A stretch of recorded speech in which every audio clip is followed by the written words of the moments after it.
After Hurricane Helene, President-elect Trump spread a ton of disinformation about FEMA assistance. Even like me, some of my Republican colleagues representing areas actually impacted from the storm, like Mr. Edwards from North Carolina, we've had to expend significant amount of resources to fight these lies. During these hurricanes and the days leading up, I spent a lot of time in all the EOCs that are in my district. I spent time going to the shelters and speaking with people, and I can't tell you the amount of folks who came up to me in these shelters asking the most ridiculous questions based on what they heard from Donald Trump. And we know that in these emergencies, every second matters. Every minute matters in terms of life or death. Does FEMA have the tools and partnerships it needs to fully combat the disinformation we've seen from certain politicians? We continue to see the amount of misinformation around all disasters increase month after month, and what we saw during Hurricane Helene was certainly at a scale that I had never seen before. And how does this disinformation prevent y'all or affect y'all in being able to do the life-saving work that you do and impact the assistance delivery? I think the biggest impact is that it makes individuals that have perhaps lost everything concerned about whether they should come to us for assistance, and then they cannot start their recovery process if they don't enter the system to get the resources that they're eligible for. My hope is that over the next 4 years, President Trump won't do the same things again, which puts American lives at risk. Thank you. I yield back. Chair now recognizes Mr. Donald from Florida. Thank you, Chairman. Administrator Criswell, it's good to see you. My district was hit by Hurricane Ian 2 years ago. So we were devastated, like so many other communities were devastated by Helene and by Hurricane Milton. My question for you actually surrounds the firing of Miss Washington. She had given multiple interviews where she claimed that avoiding politically hostile homes is commonplace throughout FEMA. Is this a practice at FEMA? Congressman, there is nothing in any of our policies, our training, or our information sent out to our field workers to avoid any home for whatever reason, especially not because of a political affiliation. The actions of this one individual are not representative of the work that we do at FEMA. Now, Administrator, I got an issue because, and I will submit the article for the record, according to a New York Post article titled, "This is not isolated." There is a FEMA official who spoke under the condition of anonymity who says that the agency's practice of skipping Trump-supported houses or avoiding white or conservative-dominated disaster zones altogether is an open secret at the agency and has been going on for years. So, Ambassador, this is a statement given to the Post by an employee at FEMA. What is your response to that statement? We have investigated this incident, and it is still under investigation. We are working with the Inspector General to determine whether or not this is broader than this, but the evidence that I have seen so far shows that this was an isolated incident and it has not gone beyond what this one employee did. So, follow-up question to that. Has FEMA finished its investigation into this matter? No, we have not finished our investigation. We have been working with the Office of the Inspector General. It was also referred to the Office of Special Counsel for a potential violation of the Hatch Act, and I have asked the Inspector General to do a full review of this incident. So, Administrator Criswell, you told me at the beginning of this questioning that there is nothing in your policies that would dictate that this is to occur. Yet you have one official who was fired who said it does occur. You have another official under your purview, under the condition of anonymity, talking to the press that it does occur. But you can't verify to this committee that these practices do or do not occur. Is that correct? I have been given no evidence and seen no indication that this goes beyond this one incident. If you have specific information, I would welcome that. Are you prepared to turn over the communiques between your supervisors and their field representatives and upper-level management at FEMA to this committee? We always cooperate with Congress on the information that they request, and we will continue to cooperate throughout this. So you're prepared to turn over all those communications? We are prepared to support requests for information to help support the ongoing investigation into this. Chairman, I would move that it's clear that the administrator is more than prepared to share all communications with the Oversight Committee about various communications with field volunteers, volunteer staff on the ground, supervisors at FEMA headquarters here in Washington, D.C. Also, for the record, Chairman, I move that the article that I talked about, this is not an isolated incident, be submitted for the record. Without objection, so ordered. Administrator, I want to follow up with one point. It was said later in this article FEMA employees are trained to deal with threats in disasters. And I think it's important for the committee to understand that when you're on the ground dealing with threats, especially in a disaster area, it is important. Administrator, do you think it's a better course of action for law enforcement to be involved when potential threats occur on the ground? Because like during Hurricane Ian, we understood that you not only had citizens who were trying to protect their homes from looters, and they are concerned. You have looters who are actively trying to get at people's property in a disaster zone.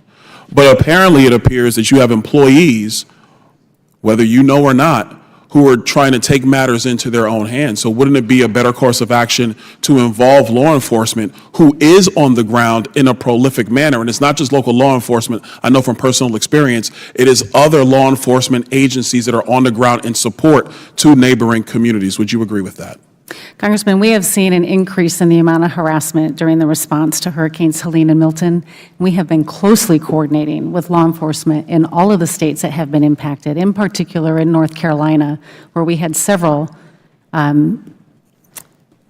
reports of harassment and potential threats to our employees. Okay, fair enough. What I would also let the committee know, as somebody who's had to deal with this firsthand, it's important for citizens to understand that it's very difficult to go through the FEMA protocols. We have had many amount of citizens who applied for direct assistance, were denied, and they had to work through my office to do that. I'm quite sure my colleagues who have had to deal with FEMA have dealt with this firsthand. I would really call on FEMA, whether it's this administration or the next, that they need to clean this process up, because the number one thing that hurts FEMA's reputation is the fact that so many citizens are denied when they apply the first time they come through the FEMA portal. And if they have to go through congressional offices to get help, and trust me, me and my colleagues, we will do everything for our citizens, but if that is going to be the protocol for how citizens get help from the Emergency Management Agency, then it needs to be completely revamped. I yield. Gentleman yields back. Chair recognizes ranking member for 5 minutes. Thank you, Mr. Chairman. Ms. Criswell, thank you for your testimony. Can you explain what the role of a door-to-door canvass is by FEMA during a hurricane recovery? These are our, ranking member, our disaster survivor assistance teams. These are groups of individuals that go out into communities to either see if they have registered for assistance, check on their case for them, or also identify if they have any other needs that we need to engage our nonprofit partners that might be in the area, like assistance with mucking and gutting their home. And we can relay that information back to the local emergency manager or back to the state to make sure we're meeting all of their needs. And this is a situation where there may be a complete communications breakdown because of the hurricane itself, right? That is part of the reason we do this, is because we know, and especially during these incidents, we saw limited cellular communication availability. They could not get online to register for assistance. They could not call us. And so we send people out to go knock on their door and see if they have had that opportunity yet. How many doors would you have knocked on during Hurricanes Helene and Milton? Tens of thousands. I would have to get you the exact number. Okay, and hundreds of people would have been involved in the effort? Yes. Okay, so it's been reported that there were unprecedented levels of harassment and threats leveled against FEMA workers, both the full-time workers and then intermittent part-time workers and volunteers who came along. Do you have any sense of where this harassment and where these threats were coming from? What were the things being said that would lead people to attack FEMA workers? We have seen over my last few years in this position, but even as my time as a local emergency manager, we have seen the amount of information being spread that's just inaccurate about FEMA programs, about FEMA policies continue to increase. We saw a big jump during Maui. We saw an even larger increase, and again, on a scale that I have not seen during Hurricanes Helene and Milton, primarily being spread through social media channels. And have you undertaken any efforts to combat that disinformation? So we do a number of things. We have an entire team of public affairs and external affairs experts that help us try to put positive information, correct information out. We establish a page. It's a standing practice for us to establish a rumor control page that we have done for many years through many administrations to put accurate information about the programs that FEMA is offering and the assistance that is available. We also reach out to the community. For example, in North Carolina right now, we're hiring community liaisons, people from the community that can help be a bridge between us and the people in their community to build that trust, make sure people are getting everything that they need, but also to let us know what kind of information or what kind of resources they may still need. The employee who was fired by you a day or a day and a half after you learned of what had happened was an intermittent employee, a part-time employee who may or may not have been trained on the proper protocols of FEMA. But what do you tell your workers to do if, in fact, they are harassed or attacked at the doors, going door to door, offering people assistance? Again, we have people that go into communities that have just been impacted by significant weather events and meeting people on their worst day. And people are, angry and they're upset because of what happened to them. And so we often have people that feel that they may be in an unsafe situation. And so we train them to be able to remove themselves from that situation reactively. We never have done anything to teach our employees to proactively avoid an area where they feel they might be threatened. Okay, and just to restate the obvious, if this is correct, you have no policies or rules counseling people to engage in political party or candidate discrimination. Is that We right? have no policy, no doctrine, no rule, anything to that matter. Okay, and that's why you acted so swiftly to deal with that situation when it arose. I learned of this on November 7th, that there was an alleged claim that an employee had done this. I directed my team to be able to look into it and provide me information. They showed me the evidence on November 9th, which is when I directed the termination of the employee. And I understand that FEMA itself is investigating to get all of the facts of the matter. Do you also support an investigation by the Inspector General at FEMA? I have already requested an investigation to the IG.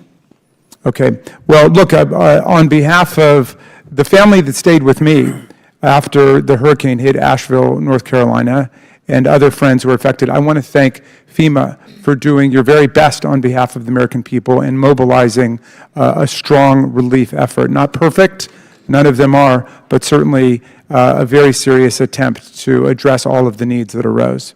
I yield back, Mr. Chairman. Chair now recognizes Ms. Luna from Florida. Administrator Criswell, nice to see you again. Up here, sorry. Yeah, okay. thanks. You came to my district when we were impacted. Before I get to some questions that I have from my constituents, I did have a question in regards to the investigations that you have into Marn'i Washington. So she went on CNN, and she had stated that under the practice of avoidance and de-escalation, that was what she was using, what her supervisor was using in order to politically discriminate. My question for you, she also stated that her supervisor, Chad Hershey, had directed her not to help politically hostile Americans, aka anyone who, in their opinion, had Trump signs. My question for you is, were you aware of that, and has Chad Hershey been fired, or is he under investigation currently? I understand that Mr. Hershey was in her supervisory chain, but that is part of now the ongoing investigation. If you find that he directed her to, and I assume that you guys will be talking with her directly, but if you find that, are you committing that he's going to be fired?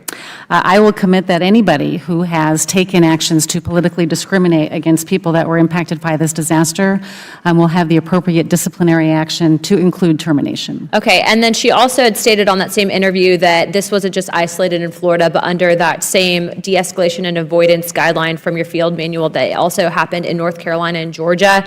Are you aware of this? And in your estimates, roughly how many people have been impacted? She also stated that there should be incidents reports in regards to FEMA, that we should request them, but I assume that you were looking into that. So if you can just follow up on that. Yeah, we will certainly follow up on that, but again, our policies in nowhere talk about proactively discriminating against areas where they feel that there might be something harassing. Tracking, sorry, I just have to move on because we have time here. My next question is that in regards to your investigation, Marn'i Washington stated that after she was terminated that she still had access to her portals and the cases that she had filed, and because of that she was actually able to see that FEMA was going through and deleting information in regards to the cases that she had specifically handled. Now, I understand that when people leave, sometimes things have to be terminated, but if you do have an ongoing investigation, my question is, why would you then want to delete information? Because then you wouldn't be able to adequately conduct conduct a conclusive investigation. I have no information that we have deleted anything, as stated by Ms. Washington. Even if something was deleted, it's all part of a permanent record, and we have access to it. Okay, then I would advise, if you are tracking, that you should go, because she's saying that she physically saw that information was deleted out within 24 hours of her firing. I have one more question, but I'm going to get to some constituent questions, so please answer these quickly.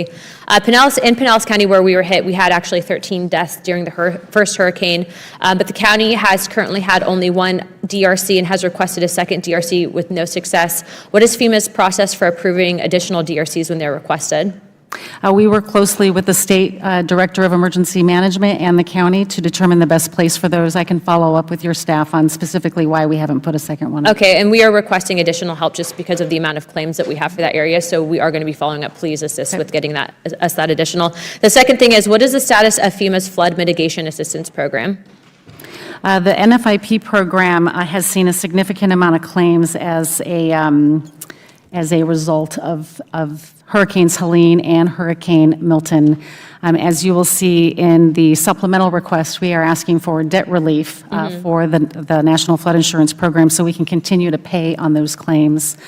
To date, I believe the number is somewhere over $800 million that we have paid out in response to Hurricanes Helene and Milton, but we will quickly run out of funding from that fund without the debt relief, and we'll have to go to the Treasury and ask for additional funding to pay those claims. Okay, so if you get that funding, you guys will be able to essentially ensure that recovery and resiliency grants for all the counties impacted will be received. If you get the money, for claims against the NFIP, Correct. with the debt forgiveness, we can pay those claims. Okay. My last question for you is in regards to community trends. Marn'i Washington had alleged that that was what was put into a system that would mitigate these interactions if they felt that it was dangerous. In these communities, a lot of them were conservative and Trump supporters, that they felt that FEMA had created an environment that had stated that those people had made them feel uncomfortable, and that was the reasoning for them passing over these homes. What can you tell me about community trends in regards to this allegation that you made? Our disaster survivor assistance teams, part of what they do is go out into the community to understand what the impacts are and to understand what the survivor needs are. This is often called community trends, but things that we are looking at are impacts to access, roads that are out, water infrastructure, needs of the community, like many places around South Carolina required oxygen bottles. If I can just interrupt you real quick, how many people have been impacted by avoidance and de-escalation? Do you have a number for that just nationally, or is there a database for that? I can tell you that for this particular incident at the direction of our employee, 20 homes were skipped. Okay. All right, thank you for your time. Chairman? Gentlelady yields back. Chair recognizes Mr. Moskowitz from Florida. Thank you, Mr. Chairman, and thank you for holding this hearing. Administrator Criswell, good to be with you. As the only member in Congress who's run a disaster response, run a disaster recovery, handed out billions of dollars of FEMA money, also a Democrat who worked in a Republican administration and ran the recovery efforts for Hurricane Michael in deeply Republican areas of the Panhandle, I can tell you not once did I ever think about their politics or my politics. As I toured the Panhandle in Neil Dunn's district or Matt Gaetz's district, I looked at people as Americans who were hit by a disaster. And my job was to get them every program that FEMA had, every dollar available to them. That was my job. What happened in Florida in this instance is deeply disturbing. It's unacceptable. I know you know that. Disaster aid should never be declined based on support of any political candidate. And I'm happy this rogue employee was fired. You did the right thing immediately, right? What should have happened here is if there were members of FEMA's team that felt uncomfortable, that should have been passed up to the FCO. That should have gone to the federal coordinating officer. And then that information should have gone to Director Guthrie, who's the Director of Emergency Management in the state of Florida, my former deputy.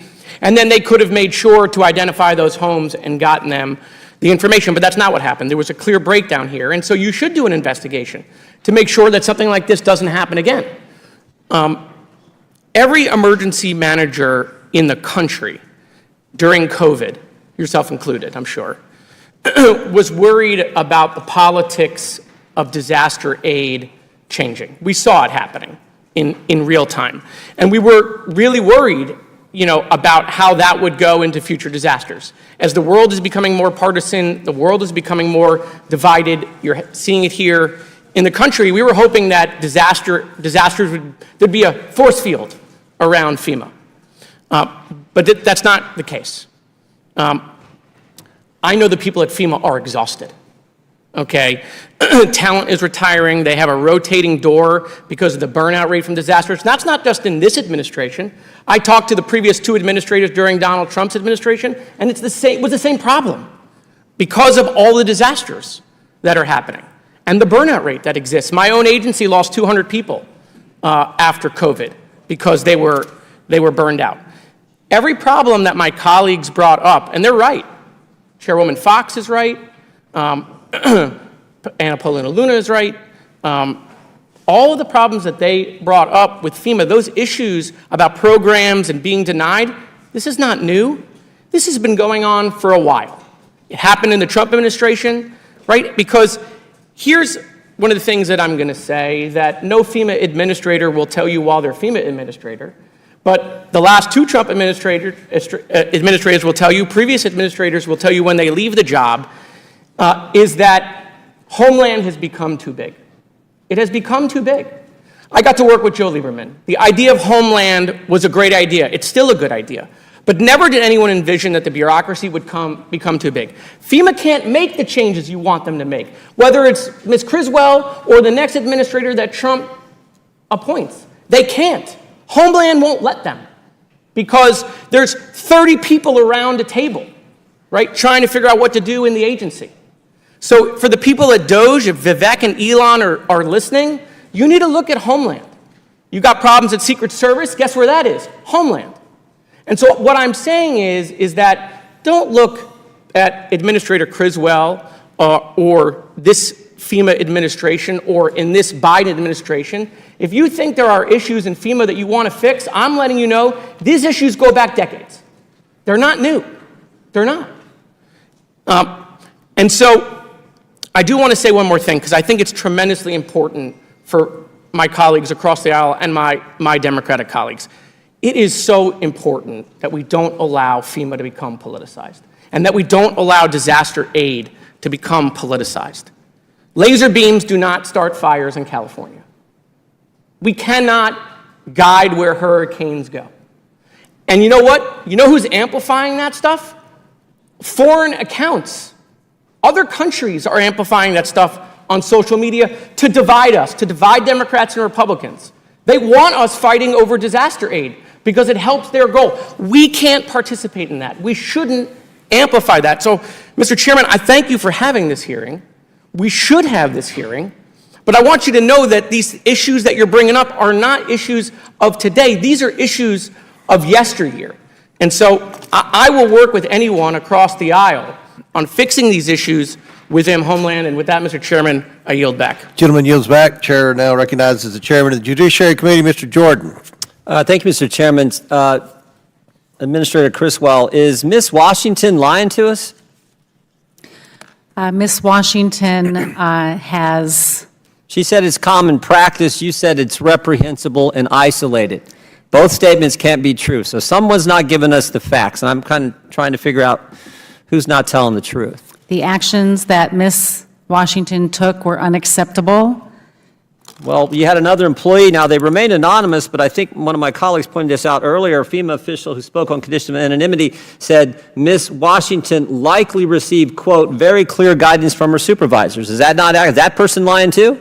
I have not received any evidence outside of the screenshot that Ms. Washington directed So those her two team. people are wrong. They're not telling the truth to us. We are currently investigating this But that's issue not what you and said. bringing You in said the this is IG. isolated, reprehensible, hasn't happened. This is the only time. And they're saying, nope, nope, nope, it's commonplace. I am saying that FEMA's mission is to help all people. Well, let's look at before, maybe during, the and best after evidence we disaster. have is the actual screenshot. Can you put the screenshot up on the screen? Let's look at what the text message said.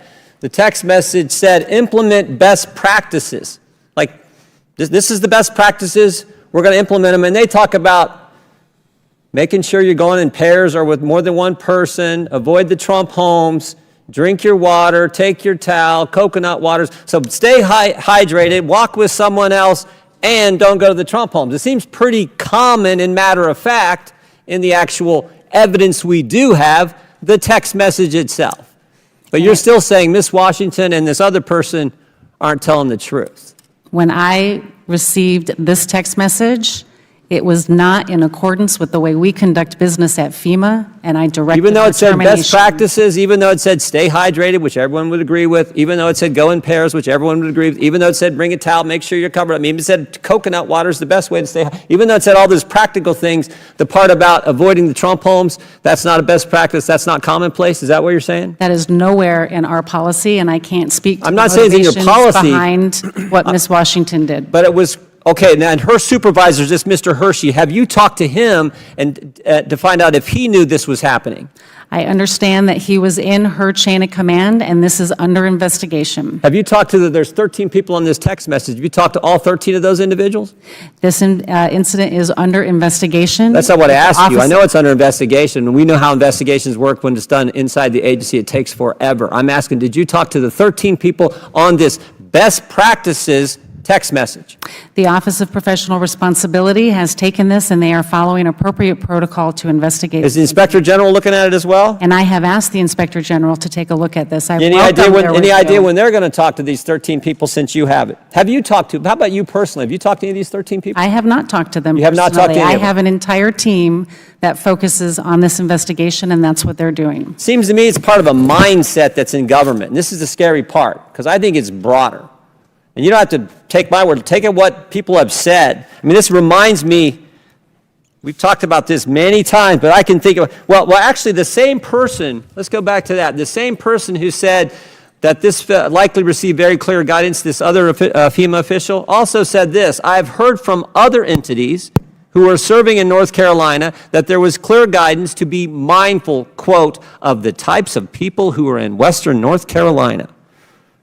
I have That's not pretty seen derogatory evidence of stuff that. there, isn't it? I have not seen any. But you know what it sounds like? It sounds like Peter Strzok.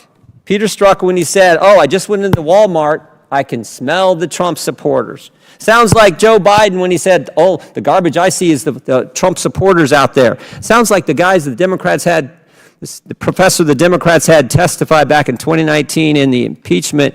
Conservatives, especially very conservative people, tend to spread out, perhaps because they don't even want to be around themselves. This disdain, this mindset that's in the government where everyone's deplorable, everyone's garbage, everyone is, smelly people at Walmart, and oh, be mindful of those people in Western North Carolina. That's what it sounds like. And again, the best evidence is the text message we have, which reinforces that mindset that we have seen from so many people in our government.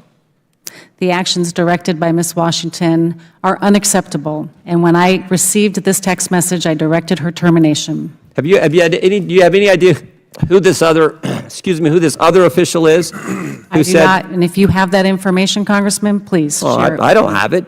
You're the one who's got it. You're the one who hasn't talked to the 13 people on the text message. It has not been raised to me. All right. I think, Chairman, I yield back. Chair now recognizes Ms. Norton from Washington, D.C.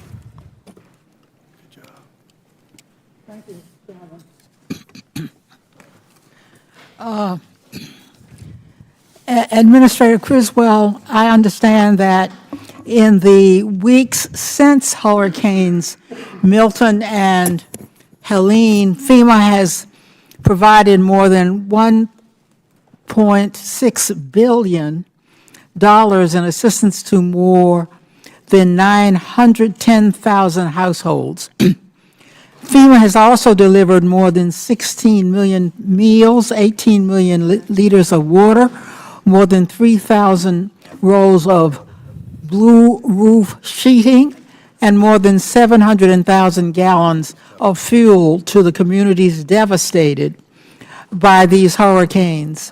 And 700 and 500 FEMA employees remain deployed in these communities to assist with recovery. Administrator, what steps did FEMA staff take to contact with survivors on the ground, including those displaced from their homes, and make them aware of the resources available to them? Congresswoman, FEMA has many ways that we can reach and connect with people that have been impacted by disasters. They can contact us through our 1-800 number. They can go through our disasterassistance.gov website to register for assistance. They can use the FEMA app. We also have teams that go out into the communities, especially in something like North Carolina where communications were limited, to make sure that they've had the opportunity to register for assistance or to check on their case to see what other information might be needed for them to finish it up and to process it. And then we establish disaster recovery centers, fixed facilities once the infrastructure supports it, so people have a place they can go and they can talk to somebody face to face and work through their particular needs and their particular case, because we know everybody's situation is going to be unique to them. And we want to make sure all of our programs are available and we help them find the right ones to support their unique needs. Thank you. The destruction of Hurricane Helene left close to 4 million people without power. Administrator, how did FEMA workers reach affected residents for support in this disaster response effort, even if a certain region lost connectivity or if a survivor lacked access to internet? One of the first things we do, Congresswoman, is we put part of our leadership team in with local emergency managers to work side by side with them to understand which parts of their community still need assistance. Then we can either direct our disaster survivor assistance teams to go into those areas, or also the state is sending their resources, like the National Guard. The National Guard in North Carolina did an amazing job of getting into the communities and helping people that have been impacted. This is a holistic effort. This takes all of us to be able to reach all of those impacted, especially in something that has been widespread and complicated as the destruction that we saw in North Carolina. I also want to recognize that because of challenges like these, it did take too long for emergency assistance to come in such communities. We must learn the lessons of those shortcomings to improve the reach of emergency services at the local, state, and federal level. Earlier this year, the National Oceanic Atmospheric Administration projected a, quote, above normal, end quote, hurricane season, meaning the level and intensity of storms and hurricanes would increase over this period. 11 storms have developed into hurricanes this year. More than a few years later, Luhana community is still being built back after wildfires hit the land of Maui. And recovery operations are still continuing more than 2 years after Hurricane Ian made landfall in Florida.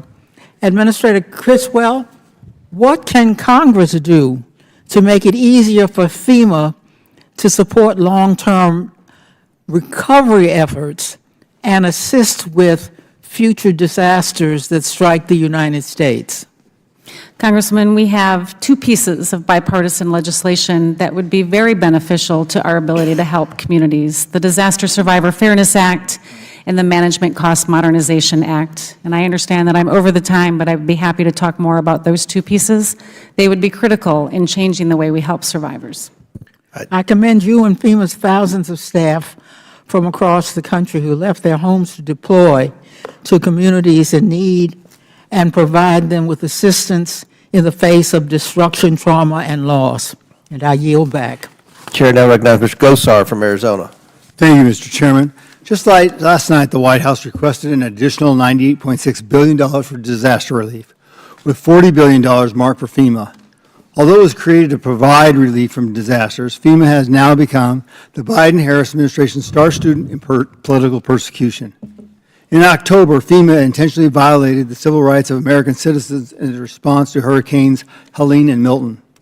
This is a key example of the weaponization of the federal government against the American people. And I suspect there is more for this committee to uncover. It is critical that Congress is empowered to conduct rigorous oversight before any emergency funding that has been placed into FEMA's hands. Ms. Criswell, according to your testimony, FEMA led the interagency response to Hurricane Helene and Milton for up to 64 different agencies. Do you think FEMA has the authority to direct these other agencies to also avoid homes with Trump signs? There is nothing in FEMA's policy that would ever direct anybody to avoid anybody, regardless of political affiliation or way of life. Our mission is to help all people before, during, and after disasters. Gotcha. Former FEMA employee Marn'i Washington told reporters this discrimination was a colossal event and occurred in Florida, North Carolina, and South Carolina. You testified earlier today at T&I committee that this was an isolated incident and that no other supervisor or employee deployed with Marn'i Washington provided the guidance to avoid homes advertising Trump signs. Will you commit to also requesting an IG report for the discrimination in North Carolina and South Carolina? I have already requested the Inspector General to investigate this, but I will be certain to ensure that they include North Carolina and South Carolina in that. Thank you. An anonymous female employee, we've been told, I guess it would be from the Daily Signal, that employees were also advised to avoid certain homes and specifically use the terms hick, cowboy, redneck, Trump supporters, and MAGA to describe them. Have you come across any of these terms in your investigation so far? This is the first I am ever hearing any of those terms. I'll make sure you have those. In an interview with the Washington Examiner, they said these homes were avoided because based on community trends from hostile political encounters. My question to you is, how does FEMA declare an incident as a community trend? Is it true that it only takes one encounter to make a FEMA employee uncomfortable to declare a community trend? One of the things that these teams do, our disaster survivor assistance teams, is they go into the communities to not only register people for assistance, but to understand the impacts of the community. They're looking for things like damages and access issues to transportation infrastructure. They're looking for damages to water and power. They're also trying to understand the survivor needs. These are often referred to as community trends, but these are used to help us understand the impacts and what resources we're going to need to bring in. These are not proactive efforts to try to identify where we should or should not go. Okay, so my office requested these incident reports ahead of this hearing, but were not provided. Can you please provide this committee with the incident reports that determined Lake Placid should be defined as a community trend? I wouldn't say that Lake Placid was defined as a community trend. Again, when we talk about impacts to a community, we're looking at impacts to that community and survivor needs. So you would provide all the incident reports? So We will work with Congress on the requests for information and provide what you need. Now, Ms. Criswell, in October you said fighting misinformation is a priority for FEMA, including that you allege misinformation from President Trump, Elon Musk, and some of my colleagues about FEMA's responsibility or lack thereof in its spending. Is FEMA spending its taxpayer funds responsibly? Quick question. Can you repeat that, sir? Yes, is FEMA spending its taxpayer funds responsibly? We are absolutely spending our taxpayer dollars responsibly and supporting an unbelievable increase in the number of severe weather events that have been happening across the United States. Yes. Are you aware of the OIG's report from 2320 from March of 2023 titled, FEMA should increase oversight to prevent misuse of humanitarian relief funds, and or a second September 2022 OIG report titled, FEMA did not implement controls to prevent more than $3.7 billion in improper payments from the Lost Wages Assistance Program? I'm aware of those reports. And you knew this, and then how are you applying that to this discovery now that you're hearing about Ms. Washington and possibly other people causing a problem for this? We value our partnership with the Inspector General, and we appreciate the findings that they give us and our areas that we can continue to improve. Some of those reports and some of the findings in those we non-concurred with. But for those that we did, we continue to work with them so we can continue to improve, because we are not a perfect agency, and we always look to improve the way we help people. I don't think anybody's perfect, so thank you. Appreciate it. Gentleman yields back. Chair now recognizes Mr. Lynch from Massachusetts. Thank you, Mr. Chairman. Welcome, Administrator Criswell. As evidenced recently by Hurricane Helene and Milton and the catastrophic consequences, we continue to witness historic flooding that is triggered by extreme weather events. In our own state of Massachusetts, the National Oceanic and Atmospheric Administration has already predicted that my area, the Boston area, is expected to endure between 12 and 19 days of high tide flooding that we've never experienced before. That's the most in the Northeast region. The Nonpartisan Congressional Research Service also reports that floods are the most common and costliest natural disasters across the United States. However, flood damage is not covered typically by traditional homeowner insurance, and moreover, most private insurers don't even offer flood coverage. Instead, as you know, most of our constituents procure flood insurance for their homes and businesses from the National Flood Insurance Program, which you administer.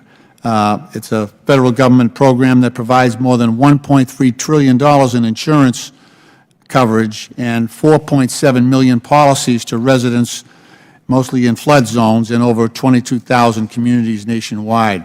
Unfortunately, Madam Administrator, to the detriment of both victims of flood damage and the American taxpayer, this program is currently more than $20 billion in debt, especially after having to borrow substantial funds from Treasury, as you noted earlier, to cover a series of devastating flood seasons, including going back to 2017, which became the costliest season on record and included Hurricanes Maria, Harvey, and Irma. Administrator, FEMA administers the National Flood Insurance Program, which is set to expire in a few weeks of this year. Can you offer us your thoughts on how the financial position of this program is impacting your ability to support homeowners and businesses that are recovering from flood damage? The National Flood Insurance Program is one of the only ways that a homeowner can get the necessary coverage to protect their investments. And the National Flood Insurance Program has not had a multi-year authorization in many years. It has been from CR to CR. Right. Without a multi-year authorization, we will continue to struggle year after year to meet the claims that individual homeowners have. And we have offered up with our reauthorization proposal 13 measures, I think it's 13, steps that we can take that will be able to make the program financially solvent and make sure that everybody has access to this through an affordability framework as well. As we know, not everybody can afford flood insurance, yet it's their number one resource and tool to help protect their investment. So we seem to keep falling behind with these 1 year, I think it's called as-needed funding. You don't have a multi-year program where you can actually try to get ahead of some of this stuff. So we're still dealing with Hawaii. We're still dealing with some of these 2017 disasters that we haven't caught up to. One thing I wanted to ask you is that, we seem to compartmentalize these disasters. We have, we've got, because of the impacts of climate change, we've got, these epic rainfall events that's causing flooding. We've got tornadoes, we've got hurricanes, we've got drought-induced wildfires, and our flood insurance program only covers certain people or targets certain people in flood zones. Would it be better, would it be more efficient if we looked at rather than having a flood insurance program, we had a broader disaster insurance program where we have more people paying into that? It might cross-subsidize some of the costs that we're seeing as a result of these disasters, and might allow a break to the taxpayer instead of having to go in and bail out people who might repeatedly be experiencing flood damage from storm surges in areas where they may not wisely relocate. Yeah, I mean, the National Flood Insurance Program is available to anybody. And I often have said, if it rains where you live, it can flood where you live. There are only certain areas that are mandated to purchase flood insurance, but everybody has the opportunity to purchase flood insurance. As far as making that a broader, more catastrophic insurance program, I think that's something that we should be having conversations with the private sector about, because that's what they should be providing. All right, thank you. My time has expired, Mr. Chairman, I yield back. Very good question. I'll recognize myself for 5 minutes. And Administrator, I want to thank you for the work that you and FEMA did in my district a few years ago after the tornadoes in West Kentucky. I want to publicly say that. With respect to the text message behind me, how did you receive the text message? Did you know about it before it became public, or was it brought to your attention before the media made public with it? It was brought to my attention on November 7th while I was in North Carolina with my leadership team checking in on recovery. It was mentioned to me that they had heard that there was a text message that a staff member had sent. I then directed my team to look into this. This was before the media inquiry or the media story came out. They reviewed it and looked into it on the 8th. They contacted me on November 9th. They showed me the text message. I still had not seen any media stories, and I directed the termination of the employee because it violates the way we conduct business. And you've testified that you believe this was an isolated incident. Why should we believe that this is an isolated incident and not part of a pattern in FEMA? Because we've seen many other government agencies that we believe have become politicized and or weaponized. So, I mean, why should we believe this is an isolated incident? Chairman, I understand your concern, and I share your concern, because I want to ensure that the American people know that FEMA is there to support all people, which is why we are conducting an investigation and why we have asked the IG to look into this further to ensure that this is not beyond the one employee who sent this message. It is not indicative of the rest of our workforce, and it is completely unacceptable. So, I want to go back to Ms. Washington. You terminated her. She was a part-time employee. If she were a full-time FEMA employee, could you have terminated her then and there on the spot?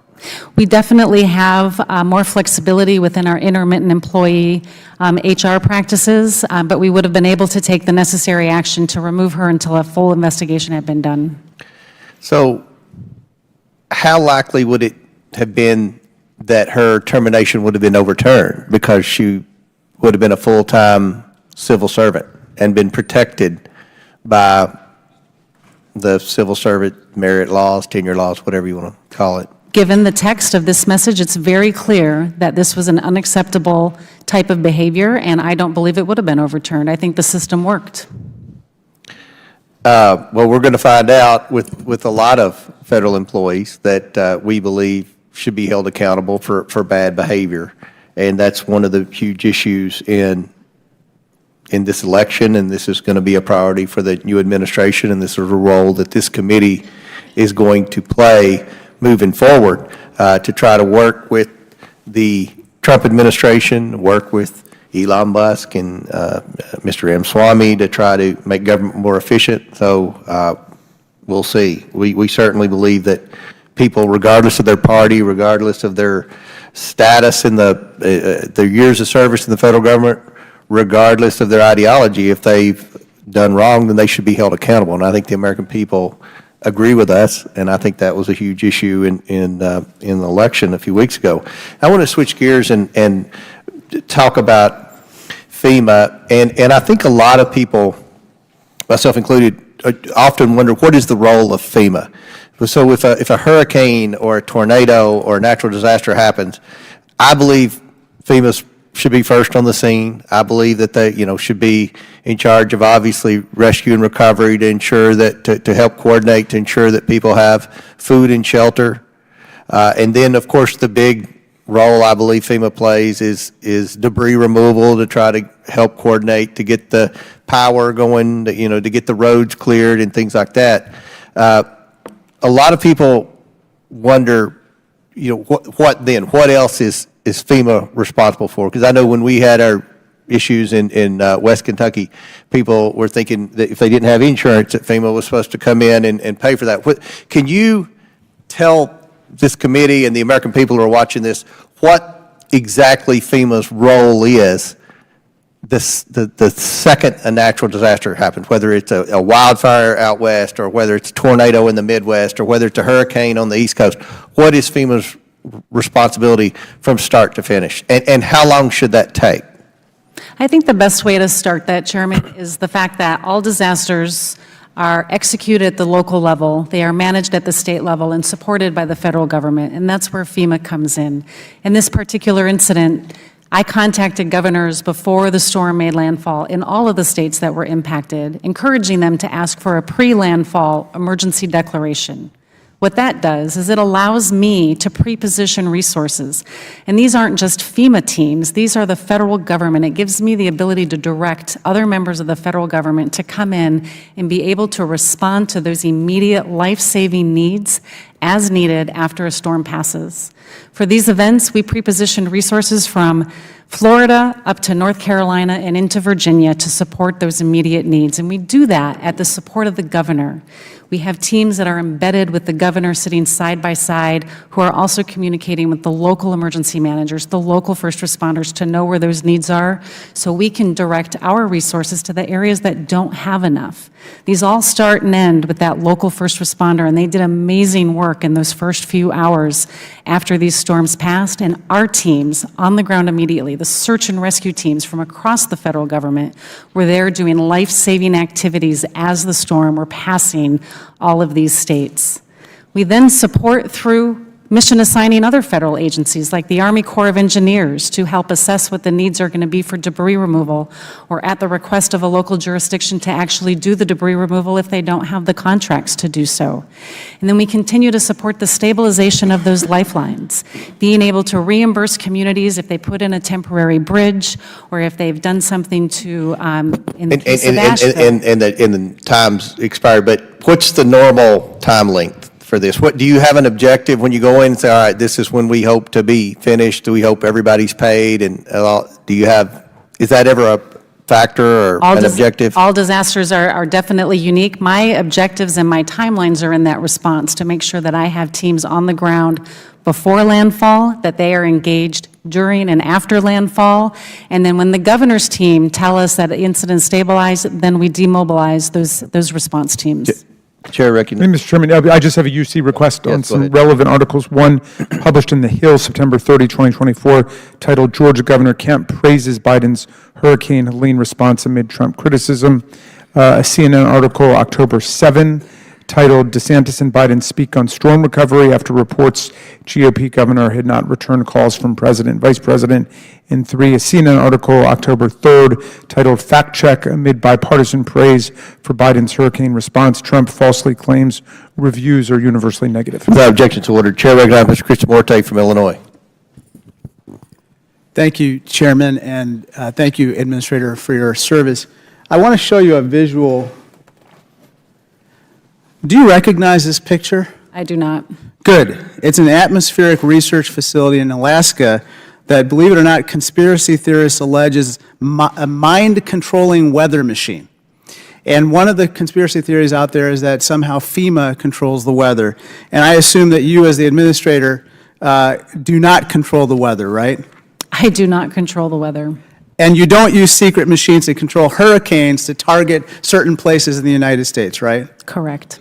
And you and your team did not direct severe weather at North Carolina to, quote-unquote, commandeer lithium mine property in that state, right? Why would anybody want to bring harm to the American people?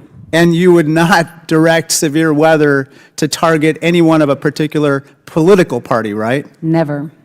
You're not establishing FEMA camps to detain individuals or enact martial law, right? Correct. These are all conspiracy theories that you've had to deal with. I'm glad that you have addressed them in this forum.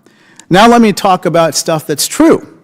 It's true that during Hurricane Helene and Milton, FEMA assisted more than 35,000 households with disaster relief, right? That number sounds about correct. Let me just talk to you a little bit about what certain Republican officials have said about your response. Can you please show the first one? This is Governor Glenn Youngkin of Virginia. You recognize him? I do. He said, I'm incredibly appreciative of the rapid response and the cooperation from the federal team at FEMA. You don't disagree with that, right? Governor Youngkin and I were communicating, texting, and talking daily, if not hourly, during the initial hours that it was passing Virginia. Well, let me show you another quote. This is Governor Henry McMaster of South Carolina. He said federal assistance from FEMA has, quote, been superb. You don't disagree with that either, right? I do not. Another one. This one is from Senator Tom Tillis, Republican of North Carolina. He said, it has to be a coordinated response, and FEMA knows how to do this well. I presume you don't disagree with him either, right? I do not. Let me turn to a final topic, and this has to do with basically homes that also serve as child care centers in many places, including in disaster zones. Administrator Criswell, access to child care is often forgotten in the aftermath of a disaster, and I'm worried that cases like these don't get enough attention by FEMA or other agencies because these child care centers are often based in the provider's homes rather than a commercial facility. Let me show you what's called a flood susceptibility map of the Chicago area, which is what I represent. I'd like to draw your attention to this particular map because it shows the areas of the Chicago, what we call Chicagoland, that have high susceptibility of flooding. And as you can see, it's this blue area which basically covers the entire region like a wet blanket. It represents millions of parents and children, as well as thousands of child care centers. And so my question to you is, in light of the fact that there's a perception, and I believe a reality, that not enough attention has been paid to these child care centers that are situated in homes, can you commit to proposing to my office and this committee ways that you can increase coordination between FEMA and the SBA to assist businesses like these home-based child care centers? Congressman, my office would be happy to provide any technical drafting assistance or further assistance to be able to figure out how we can better address these vulnerable populations within these communities. Thank you very much, and I yield back. Chair recognizes Mr. Grofman from Wisconsin. Thank you. Thank you for coming on over here. I think the last time we had FEMA before this committee was maybe about 8 years ago, and that was a time when I think down in Louisiana they had mobile homes that were being sold for, I don't know if you remember this, for maybe a tenth the cost to which they were paid for, but that was the last time. I can tell you, along with many Republicans, when they come into contact with the government, they sometimes worry about prejudice against them. Okay, I know one guy in my district, he once did an ad, and miraculously, not your agency, another agency kind of came down hard on him. Maybe coincidence, maybe not. We all felt it was not coincidence. Under President Biden, foreign aid's become a vehicle to promote an overseas social agenda pushed by one party. The administration's implemented a disturbing trend of using foreign assistance as a tool to advance political and ideological goals. This raises an important question. Is the same political discrimination influencing how FEMA allocates disaster relief domestically, how it responds to this crisis? First of all, FEMA's workforce is unionized and represented by the American Federation of Government Employees. Is that true? Yes, our employees have that option. Okay. What percentage of FEMA employees are part of the union, do you know? I don't have that number on me, but I'll be happy to get back to you. Okay. Does FEMA collect or track data on political contributions made by? We do not. Okay. The union representing your employees, at least what I have before me here today, has contributed about $12 million to Democrats over the last 20 years. Last 3 cycles, 93% to Democrats, 96% to Democrats, again, 96% to Democrats. And these contributions go where you'd expect: Senate Majority PAC, DCCC, and President Biden himself. It raises a question. When you have a group of employees or somebody representing employees that is so overwhelmingly slanted to helping one party as opposed to the other party. Is it possible that that overwhelming bias slips into some decisions that are being made by your employees? Unions are not part of our FEMA control, and employees have the option to choose to join them or not. Right. I mean, the people who run the unions, though, and who are presumably elected by your employees, want to push contributions overwhelmingly to one group. I assume they communicate with your employees. Is this something that possibly concerns you, or is this why we're perhaps here today and that a couple of your employees seem to believe their responsibility was to use their government job to help one group of people rather than the other group of people? Could it perhaps create that mindset?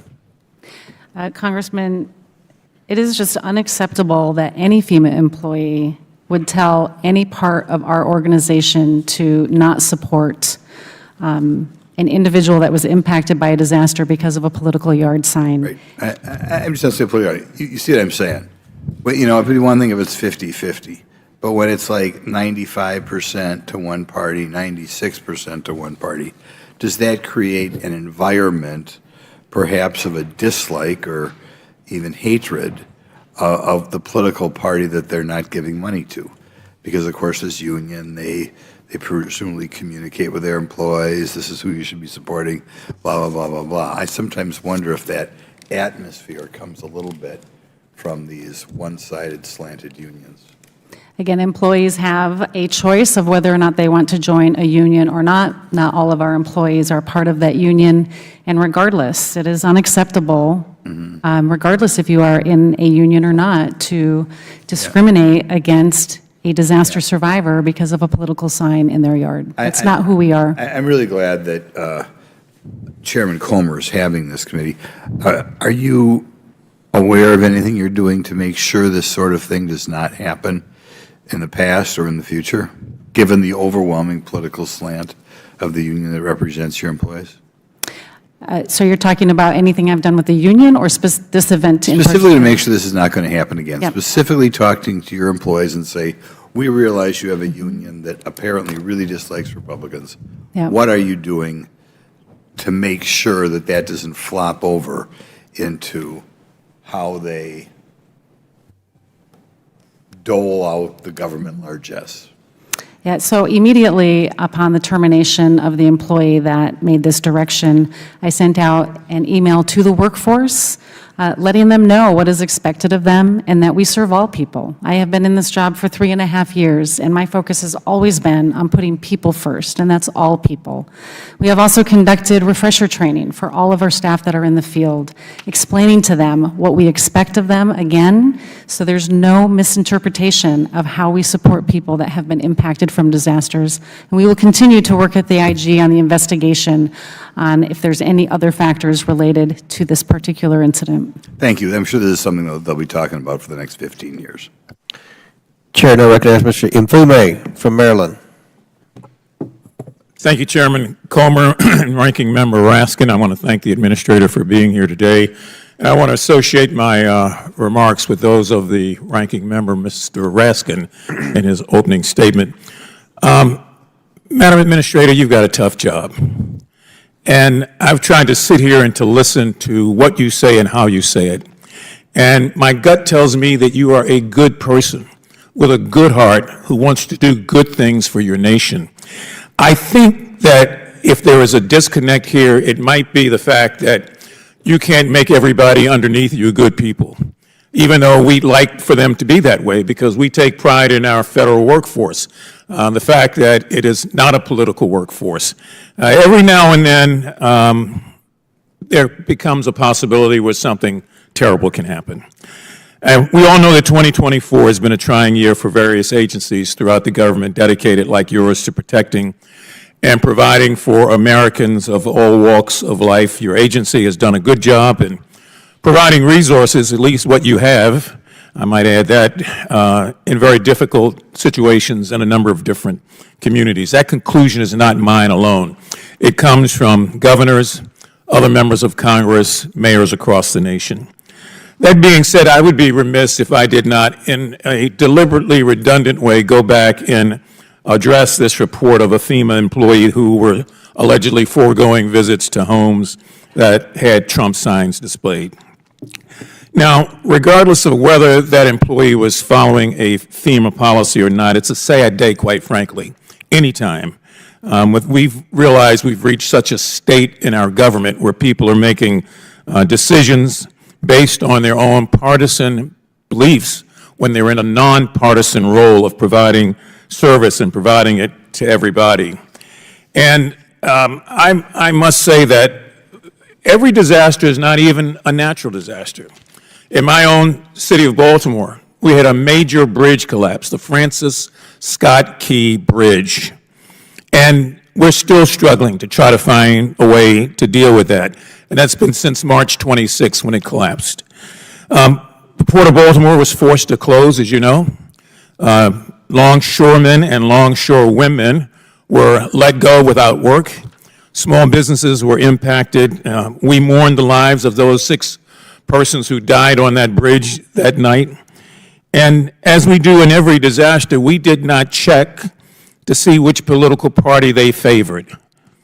When the Small Business Administration, the Army Corps of Engineers, and the Coast Guard all stepped up, as they did repeatedly month after month, to do the tough work, nobody asked for a party registration or a voting card or a voting record.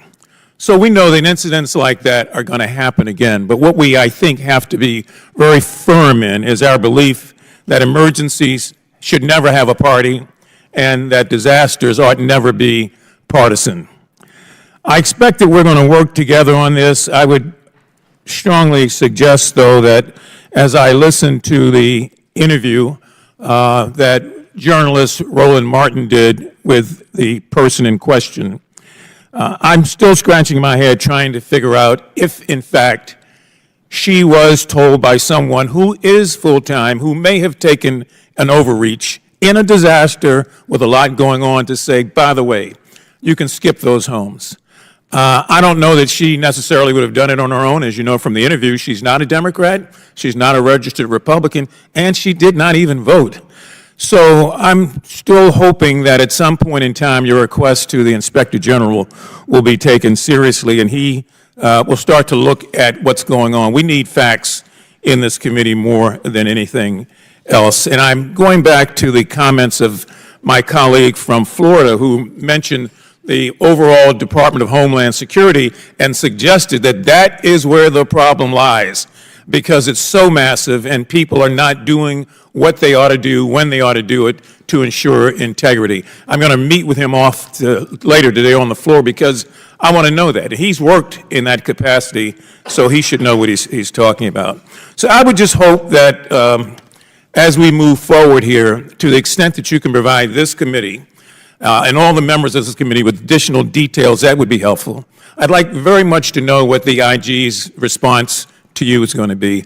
And I'd like to know at the conclusion of your own report, if you would be so kind as to share that with the chair and the ranking members so that members of this committee who are still really not knowing what to believe will have something more concrete that we can look at and make decisions on. Thank you for your time, Mr. Chair. I yield back. Chair now recognizes Mr. Cloud from Texas. Thank you, Chair, and thank you, Administrator, for being here. The Chair had asked how long does it take to recover from these, and I represent a district that was devastated by Harvey. And it was just a few months ago that we were still at a press conference at a ribbon cutting for something, a project that we had worked with FEMA to help bring recovery to.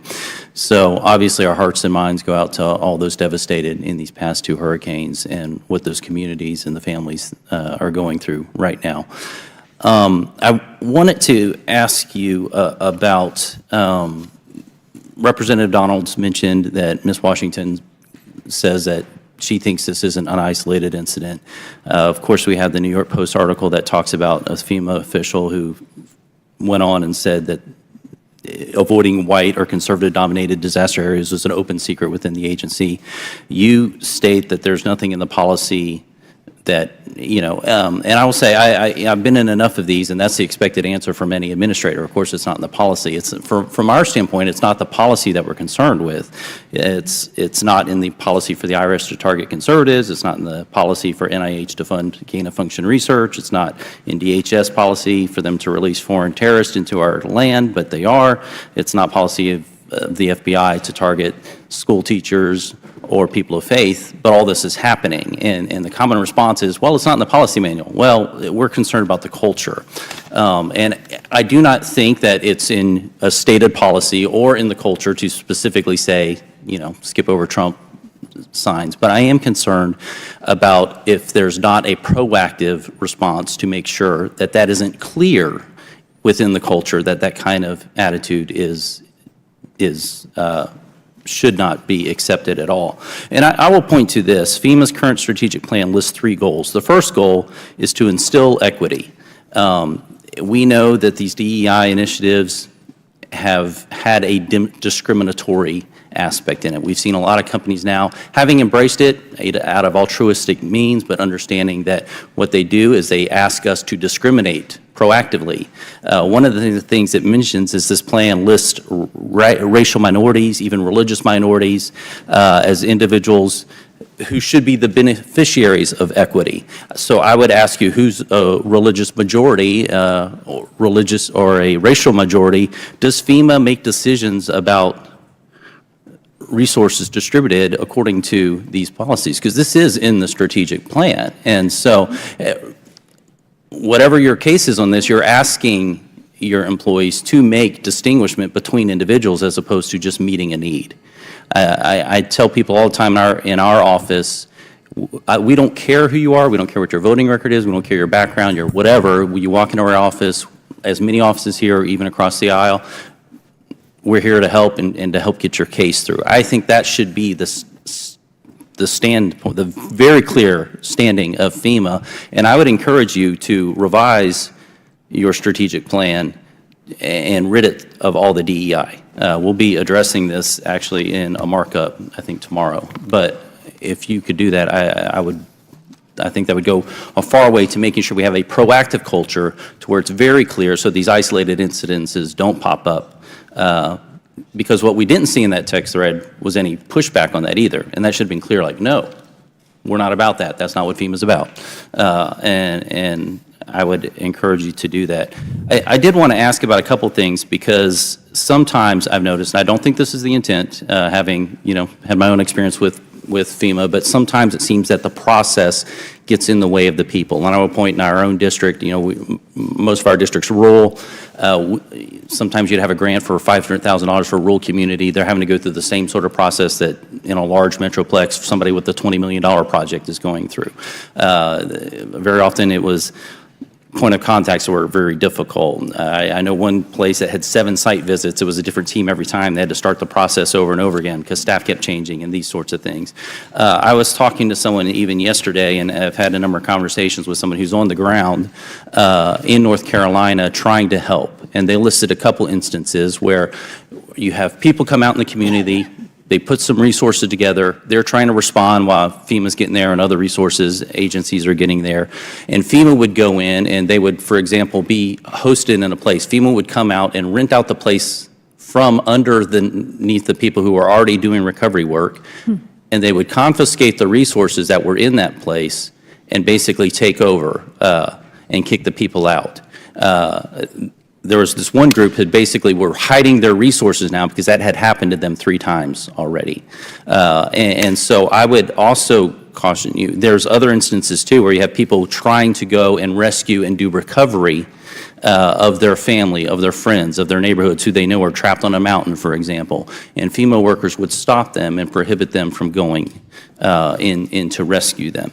And so again, in the aspect of guiding a culture, could you speak to what you are doing to ensure, in a sense, that you don't have, you mentioned some of them are temporary employees, that you don't have people who have this newfound authority who are actually prohibiting the work because it doesn't fit within their scope, and that we're making sure we put people before processes? Chairman, I know we're over. Do I have time to answer? Can you Make it quick? Yeah, make it quick. My apologies. I've had a lot of experience with FEMA. So.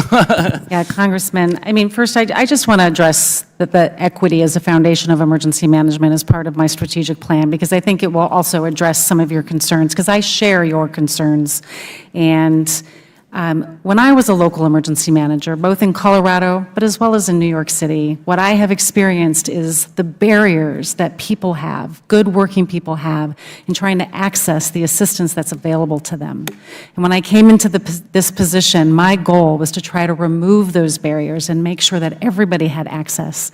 That's the foundation of why we put equity in there.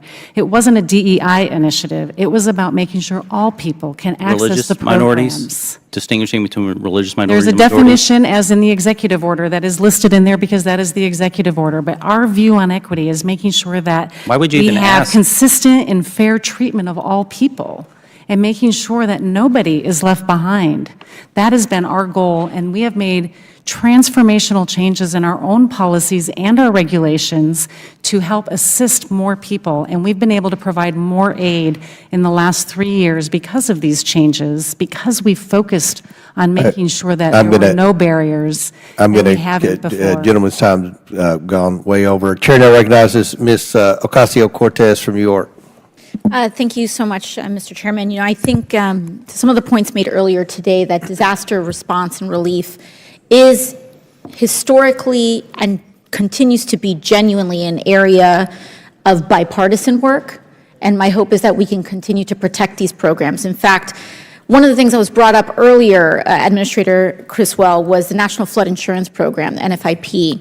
I'd previously served several terms on the Financial Services Committee, which also has jurisdiction over the authorizations around the National Flood Insurance Program. And a lot of people don't know that the maps for the NFIP and what is considered a flood zone or not are tied to flood maps from before the federal government even acknowledged that climate change is real. And so we are allocating flood insurance from before these areas became flood zones that are now flood zones. And so historically, there's been a great deal of Republican resistance to updating these maps. My hope is that we can do that now. But I wanted to move a little bit into your work and what we're seeing now in the current information environment, especially after a disaster. Administrator Criswell, recently in North Carolina and with these storms and hurricanes that have hit this year, there have been very large-scale moments of disinformation regarding FEMA, correct? Yes, ma'am. One of those that I've just seen is this idea that, and I'm going to ask you if this is true or not, and I apologize that I even have to ask you some of these things, but I think it's important for the American people to see in a setting like this, where we have to swear to tell the truth, that we see officially on the record that these things are not true. The first being that the suggestion that FEMA assistance was only a $750 loan that would have to be paid back, and if not, FEMA would seize the homes of everyday people who may not be able to make that back in such a catastrophic moment. Is that correct? That is completely inaccurate. Completely false, correct? But was it in your assessment, and did you see lots of people believing this on the ground or in the field? I was on the ground for over 3 weeks in North Carolina, and I did hear from people on the ground asking me, is this real or is this not real? Another one that I also saw very widely circulated, that FEMA did not have enough money to provide relief services because that allocation of funds went to either undocumented immigrants, aid to Ukraine, or even aid to the Israeli government. Is that correct, that FEMA's funds were allocated away to those causes? Completely inaccurate. Completely false. On the record, completely false, correct? Correct. And other things that we've seen as well, that it's standing policy for FEMA to politically discriminate. We know that that's not true, correct? Correct. And there was an incident, we see, but that individual was fired, and that this is not a policy at scale, correct? Correct. Now, we know that these are important pieces, very large and influential pieces of disinformation, but I want to talk about the harm of that. Because if you are a FEMA worker canvassing door to door, you need to knock on people's doors and see what help they need, correct? Yes. Now, I know, as someone who's a target of large amounts of misinformation and disinformation, people will sometimes, and I genuinely want to separate this from a partisan accusation, but it is very important to say that if someone thinks that a FEMA official is coming to their house to take their house away, that's a situation that could be escalatory or potentially become violent over something that's not true, correct? Correct. I mean, I've had people that have come to me in an escalatory way because they've believed something about me on the internet that was completely false. And that's just me, let alone an anonymous FEMA official who does not have the same level of resources to be able to combat that kind of misinformation. And then on top of that, when people do believe these kinds of things, what is the harm to the communities that then get convinced of these mistruths? I think, Congresswoman, one of the best stories that I can share with you was when I was in Chimney Rock, North Carolina, and I was talking to the leadership there. And Chimney Rock is the area where there were accusations that there were physical threats to our FEMA staff, where we temporarily moved all of our staff into fixed locations. When I talked to that leadership team there, they said, this is not who we are. This is looking bad on my community. Tourists may not want to come visit my community. But let alone, we need your help. The people in this community need to register for assistance. And now we have to make sure that they understand that the government is there to help them and encourage them to apply for assistance so they can start their road to recovery.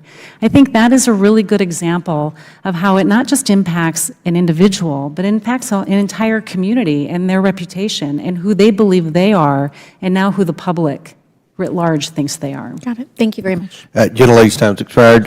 They have called votes. They called votes about 10 minutes ago, but we're going to have one more questioner, and then we'll recess for votes. But Chair now recognizes for the last question before recess the gentleman from Alabama, Mr. Palmer. Thank you, Mr. Chairman. This hearing has been all over the place, from climate change to politics to somewhat on the issue at hand. And I want to ask you, Administrator Criswell, has FEMA made any attempt to identify the people discriminated against because of their support for President Trump? The actions of this individual were unacceptable, and that's not what I we asked. do not have any evidence at this point that shows that this was a larger issue, but there are ongoing investigations. I've only got a few minutes. No, ma'am. I'm asking, there were clearly people who were passed over. Correct. Okay. Have you made any attempt to identify those people? Oh, those people that were passed over? Yes, ma'am. We sent another team in there, and they have made contact with everybody in that community. So what is FEMA prepared to do to meet the needs of those people? Helene and Milton, we value this committee's legislative support and oversight of our agency, and I look forward to our conversation today. On September 26th, Hurricane Helene made landfall in Florida as a powerful and a fast-moving Category 4 storm, with hurricane force winds extending 40 miles and tropical storm force winds extending 310 miles from its center. Helene then entered Georgia as a Category 2 hurricane before becoming a powerful tropical storm that continued to release historic rainfall over already saturated soils as it marched through South Carolina, North Carolina, Tennessee, and Virginia. There were also impacts in West Virginia and Kentucky. Helene's powerful winds and floodwaters altered landscapes and devastated communities in many places not accustomed to experiencing such storms. The destruction caused by Helene was catastrophic. Less than 2 weeks later, Hurricane Milton rapidly intensified into a Category 5 storm in the Gulf of Mexico. After making landfall in Florida as a Category 3, it moved across the state into the Atlantic, spurring the formation of tornadoes and leaving an overlapping trail of destruction in many communities still reeling from Hurricane Helene. Many of these same communities were still recovering from Hurricanes Ian, Hurricanes Idalia, and Hurricane Debbie. And our hearts have been heavy with the stories of the survivors we have encountered and talked to. people who have lost their loved ones, their homes, and their businesses. These two catastrophic storms led to the loss of over 200 lives and caused extensive damages to homes and neighborhoods across the impacted states. There was also widespread disruption of critical services across southeastern United States, including the obstruction of transportation routes, which isolated many homes and communities. FEMA's mission statement is a simple one, spelled out in 7 powerful words, helping people before, during, and after disasters. And in my written testimony, I have provided a detailed account of FEMA's preparation, our pre-positioning of assets and personnel, and our coordination with other federal agencies in support of our state, our local, and our tribal partners. I have described in detail how FEMA responded to these 2 storms across 8 states, mobilizing the full weight of the federal government to help in impacted areas that were not accustomed to this kind of disaster. Prioritizing search and rescue efforts, reopening roads to reconnect hard-to-reach areas, delivering essential food, water, and other supplies to residents, and restoring critical infrastructure. And I have described how FEMA is leading recovery efforts in these impacted states, doing everything we can to cut through red tape and expedite assistance to survivors. This has been a challenging time for our workforce of over 22,000 dedicated, hardworking people, many of whom were impacted by the storms themselves and delayed their personal and family recovery to meet our mission needs and respond to the disaster. Our workforce persevered through all of these challenges that I have just described. And they also persevered through a difficult security environment generated by misinformation about FEMA's work to spread through social media, which was spread through social media. Our goal is to help all people obtain all of the assistance that they need and that they are eligible for under the law. And any of the assistance and any misinformation that was out there was making this much more difficult for them to get this needed assistance. I greatly appreciate the voices and the support from Congress, from both sides of the aisle during this event, who attested to the work that FEMA was doing on the ground. So I was very concerned when I learned a FEMA employee had given instructions to a disaster survivor assistance team that were completely at odds with FEMA's mission. A critical function of these teams is to go door to door, to meet with disaster survivors, to make them aware of FEMA programs that are available for them, and to help them register for needed assistance. This employee wrote to about 11 staff members under her supervision that they should, quote, avoid homes advertising Trump, end quote. My senior leadership team provided me with this visual evidence that the employee had in fact issued these instructions, and they recommended that this employee be terminated, and I concurred and directed the termination of this employee. I released a statement that day, and I will repeat what I said to all of my employees and the American people. This type of behavior and action will not be tolerated at FEMA, and we will hold all people accountable if they violate our standards of conduct. I do not believe that this employee's actions are indicative of any widespread cultural problems at FEMA.